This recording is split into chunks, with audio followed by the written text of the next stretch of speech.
नमस्कार, मैं राखी और आप देख रहे हैं न्यूज 31 उत्तराखंड। आप सभी को उत्तराखंड स्थापना दिवस की हार्दिक शुभकामनाएं। उत्तराखंड एक ऐसा राज्य जिसे देवभूमि के नाम से भी जाना जाता है। उत्तराखंड 9 नवंबर 2000 में उत्तर प्रदेश से अलग होकर भारत का 27वां राज्य बना। सन 1897 में उत्तराखंड राज्य की मांग होने लगी।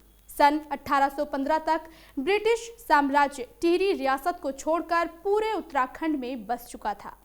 उसके बाद 1926 में कुमाऊं परिषद की स्थापना हुई।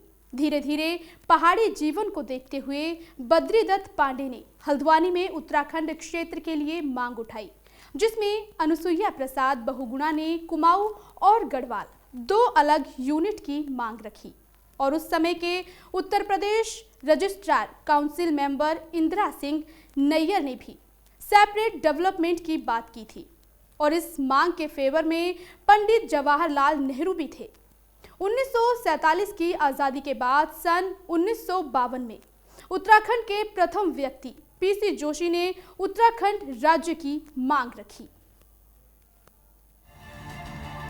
1955 के आते अब उत्तराखंड को उत्तर प्रदेश से अलग करने के प्रस्ताव की नींव मजबूत होने लगी। अब 1970 का समय आ चुका था और उस समय की प्रधानमंत्री इंदिरा गांधी ने भी इस बात को माना कि पहाड़ी जीवन के विकास और प्रशासन के लिए उत्तर प्रदेश के उत्तरी हिस्से को अलग करना होगा। इसी फैसले के बाद 24 जुलाई 1979 में उत्तराखंड क्रांति दल यानी यूकेडी ने मसूरी में जन्म लिया और जून 1987 में कर्णप्रयाग में यूकेडी पार्टी के नेताओं ने संघर्ष के लिए आवाज उठाई। उत्तराखंड क्रांति दल के बाद राज्य में हिंसक गतिविधियां शुरू हो गईं और देखते ही देखते समय आ जाता है 1 सितंबर 1994 का, जब खटीमा में पुलिस की ओर से आंदोलनकारियों के ऊपर लाठी चार्ज किया गया और जैसे ही लाठी चार्ज की सूचना मसूरी में पहुंचती है तो 2 सितंबर 1994 को मसूरी के झूला घर के पास शांतिपूर्ण तरीके से जुलूस निकाला जाता है, जिसमें पुलिस के द्वारा गोलीबारी चलाई गई, जिसमें 7 आंदोलनकारी शहीद हो गए और उनमें 2 महिलाएं भी शामिल थीं। मसूरी घटना के बाद लोगों में अब आक्रोश बढ़ गया। इसके बाद शिक्षकों द्वारा स्कूल बंद कर दिए गए और सरकारी कर्मचारियों द्वारा काम का बहिष्कार किया गया और धीरे धीरे लोग संसद भवन का घेराव करने के लिए दिल्ली की ओर कूच करने लगे। लेकिन किसे पता था कि संसद का घेराव एक चुनौती बन जाएगा। अब बात करते हैं 2 अक्टूबर 1994 की, जब संसद घेराव के लिए उत्तराखंड के लोग दिल्ली के लिए रवाना हुए। उस समय उत्तर प्रदेश के मुख्यमंत्री मुलायम सिंह यादव द्वारा आंदोलनकारियों को रोका गया और रामपुर तिराहे में आंदोलनकारियों की बस रोकी गई और पुलिस की ओर से महिलाओं के साथ बदसलूकी और पुरुषों के साथ लाठीचार्ज किया गया, जिसे आज रामपुर कांड या मुजफ्फरपुर कांड के नाम से जानते हैं। इस घटना के बाद देहरादून में लोगों के द्वारा कर्फ्यू लगाना शुरू हो गया और लोगों के घायल और मरने की खबरें बढ़ने लगी।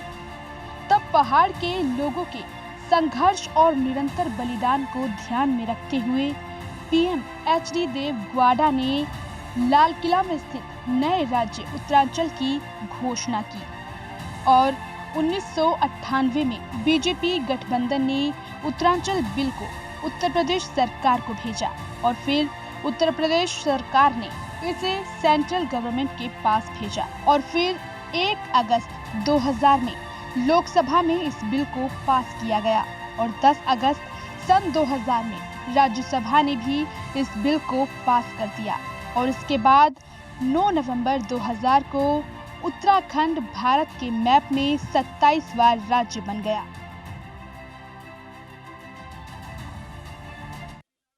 तो ये था उत्तराखंड का उत्तर प्रदेश से अलग होने तक का सफर। इस बीच उत्तराखंड के कई लोग शहीद हुए, जिन्होंने उत्तराखंड राज्य बनाने में अपने प्राण तक न्योछावर कर दिए। लेकिन जिस विकास के लिए उत्तराखंड के लोगों ने इतना संघर्ष किया, क्या वाकई वो विकास राज्य में हो पाया है? मुझे तो नहीं लगता। आज भी पहाड़ों से लगातार पलायन हो रहा है। आज भी प्रसूता महिलाएं समय से इलाज ना मिल पाने की वजह से अपनी जान से हाथ धो बैठती हैं। पहाड़ी इलाकों में सड़कें ना होने के कारण लोग आज भी डोली के सहारे बीमार लोगों को मुख्य सड़क तक लाते हैं। उत्तराखंड को बने आज 21 साल पूरे हो चुके हैं और 21 साल के राज्य में 11 मुख्यमंत्री बन चुके हैं, लेकिन विकास अभी भी जस का तस है। राज्य में आज भी राजनीतिक पार्टियां पलायन, शिक्षा और स्वास्थ्य जैसे मुद्दों को लेकर ही चुनाव में उतरती हैं। बड़े ही अफसोस की बात है कि आज भी राज्य से पलायन नहीं रुका है। आज भी शिक्षा का स्तर नहीं सुधरा है। आज भी लोग अच्छे स्वास्थ्य के लिए राज्य से बाहर जाते हैं।